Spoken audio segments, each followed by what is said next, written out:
Tonight at 6, Colorado lifts restrictions on churches, funeral homes, and wedding venues. The move runs contrary to everything the Polis administration has been preaching. We're seeing a lot of claims by religious organizations that they should be exempt from a range of laws. The Colorado National Guard prepares for a mission of maximum importance. We'll be able to get the public back to normal, back to what we're used to. Denver police respond to a scathing report on the response to the George Floyd protests. We want to learn from this. The Broncos learn another player is likely out for the season. This time, injuries are not to blame. And cause for a grand celebration in Grand County. I almost don't have words for it. The U.S. Supreme Court has spoken, and while they weren't talking about Colorado, the Polis administration was listening. In late November, the High Court ruled that New York violated religious rights by imposing capacity limits on churches. The state may have been expecting a similar decision here because it is now dramatically changing its own approach to houses of worship. Now, as of this week, churches, mosques, and synagogues are considered critical businesses. So that means there's no longer a cap on how many people can attend services. Same rules apply for weddings and funerals. Certainly a departure from months past and deeply concerning for public health experts. Denver7's Megan Lopez considers what this means in tonight's top story. It's a Supreme Court ruling with a big impact. In late November, justices decided New York could not limit religious gatherings due to COVID, a departure from history, according to CU Boulder law professor Craig Conniff. If we look at the 1918 flu, churches were closed. And more recent rulings. All of the decisions that were favorable to the state, the main decision came down before Amy Coney Barrett was on the Supreme Court and Ruth Bader Ginsburg was still on the court. And so that majority has shifted. Now in Colorado, a 15-word change to our own public health order, adding houses of worship and associated ceremonies such as weddings, funerals, and baptisms to its list of critical businesses exempt from some COVID rules. Before, places of worship were on the same dial as everyone else, their capacity limits dependent on the county COVID numbers. But this latest change to the public health order is causing confusion about whether the exemption includes independent wedding venues or funeral homes not associated with a particular religion. A statement to Denver7 from CDPHE clarified that life rite ceremonies are included, so those venues might have a case. There was also some confusion about whether the exemptions will extend to the receptions after those religious events. To that, CDPHE said, quote, social receptions or parties associated with those events still must follow indoor and/or outdoor event guidance. Religious groups Denver7 spoke with say they're now working with their legal teams to determine what this means and how to move forward. For Conniff, the bottom line is the shifting Supreme Court majority is already having a big impact. Religious organizations are, within reason, going to get various kinds of exemptions moving forward. Megan Lopez, Denver7. All right, let's take this conversation 360. Let us know what you think about the change with an email to 360@thedenverchannel.com. We may share your comments on air. Happy to say First Gentleman Marlon Reese is out of the hospital tonight. Now, he was admitted Saturday for worsening coronavirus symptoms. Governor Polis also tested positive. He has been less severe, though, with his symptoms. Nearly 4,000 additional cases of coronavirus were confirmed in Colorado today. 1,700 people are in the hospital, and that's actually a significant improvement from last week. Colorado National Guard invited us along today as they train to distribute the vaccine. In today's simulation, quote-unquote vaccines arrived at DIA in thermal containers, taken to a hospital in Vail, and then documented in a computer system. In the real world, the vaccines will then be thawed and refrigerated for the duration of their 5-day shelf life. The Guard says every situation and circumstance, though, has to be accounted for. Our largest concern, or our biggest concern, is definitely making sure that, especially the limited quantities that we're getting at the beginning, that no vaccines go wasted.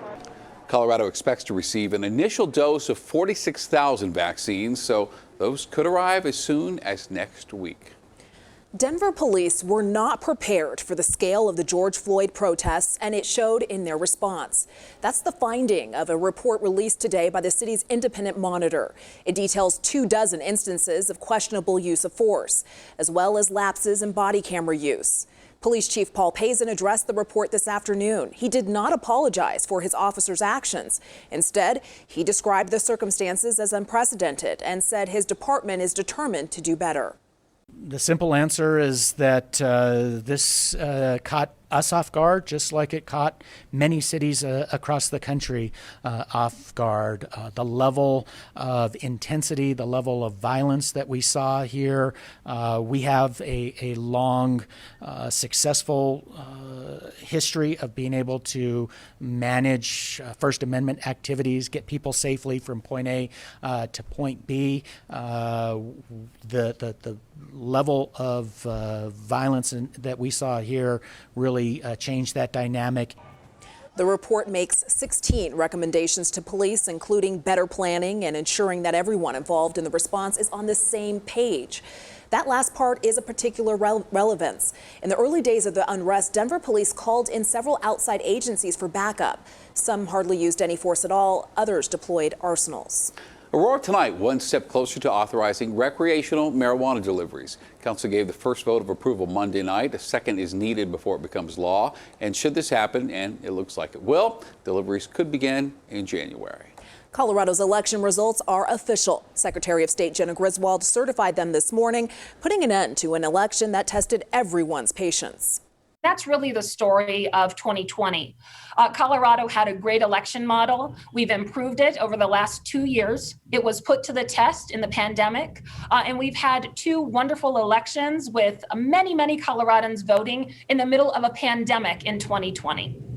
A staggering 3.2 million people voted in Colorado's election. All but 200,000 voted by mail. Cory Gardner certainly hoping for a different result from the election. Gardner said his goodbyes to the Senate today and then received a very warm send-off from his colleague, Michael Bennet. When you believe in America, when you believe in this country, the world is not seeing anything yet. Thank you to my colleagues. Thank you for the honor of serving with you. And Madam President, this kid from Yuma yields the floor. Agree with him or not, you can't say he hasn't worked hard every single second that he's been here. You probably also heard that Colorado has 300 days of sunshine a year. As it turns out, so does Cory Gardner. It's probably why my staff always told me to smile more at our events together. Gardner's lasting achievement certainly will be the Great American Outdoors Act, which provides permanent funding for the Land and Conservation Fund. Kellyanne Conway will serve on an advisory board for the United States Air Force Academy. Conway's appointment to the board of visitors came by way of the White House. The board's website lists its duties as pertaining to morale, discipline, and instruction at the academy. All year long, we've talked about helping Colorado rebound. We thought our attention would be solely focused on the pandemic, and then came the wildfires. Yeah, hundreds of homes were lost. Many escaped with little more than clothes off their backs or on their backs, but thanks to you, help has arrived. Yesterday, we put your donations to good use, purchasing tools and bedding and food and a lot more for people impacted by the Cameron Peak fire. Russell Haythorne keeps up the good work tonight from Grand County. Our day started with a blanket delivery to Grand Lake Fire Protection District. Blankets made by a group of ladies on the Front Range, which will go in ambulances here to keep patients and kids warm. And keeping them there for children and giving them out, as we have with teddy bears and things like that. At the fire station, we met some of the guys who were working the night the East Troublesome fire blew up. Put in a lot of work that night. I think Chief said it was 53 hours straight that our guys were actually up and working. So I'm super proud of them. When you're in that state of mind, you don't get tired.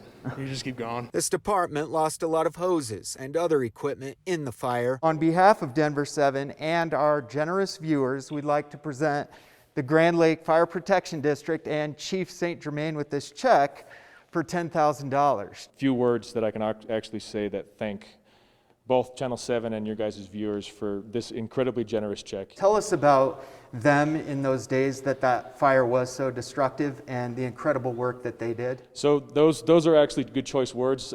These guys are complete Jedi Knights when it comes to any type of fire operations. They train really hard, super dedicated individuals. Our next stop was the Mountain Family Center in Granby, where they've served dozens of victims so far with clothing, a food pantry, and other items. The toy shop is certainly good for families this time of year. We have games and puzzles. Dave Lively is one of those fire victims inspired by the community response. I almost don't have words for it. We are telling people we lost our house, but we haven't lost our home, and this is a big part of that. My home is in Grand Lake, but my community is all of Grand County. A county served by the Grand Foundation, so we wanted to support them. Megan, we'd like to present you with this check for $75,000 from Denver7 Gives. Thank you so much.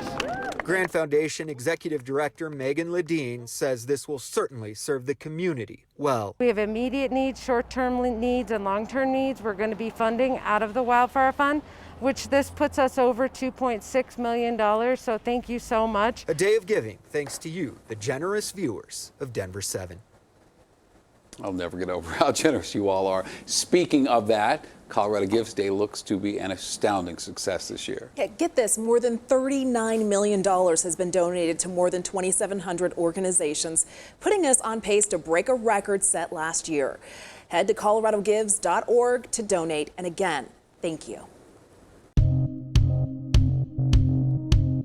Want to shop local but don't know where to look? A Fort Collins woman has something for everyone. When people shop local, their money stays in the community. It was a warm one today, but changes are coming. Cold and snow in the forecast. And we asked, and you answered. The most popular response to what should come of the Broncos ownership situation after the break.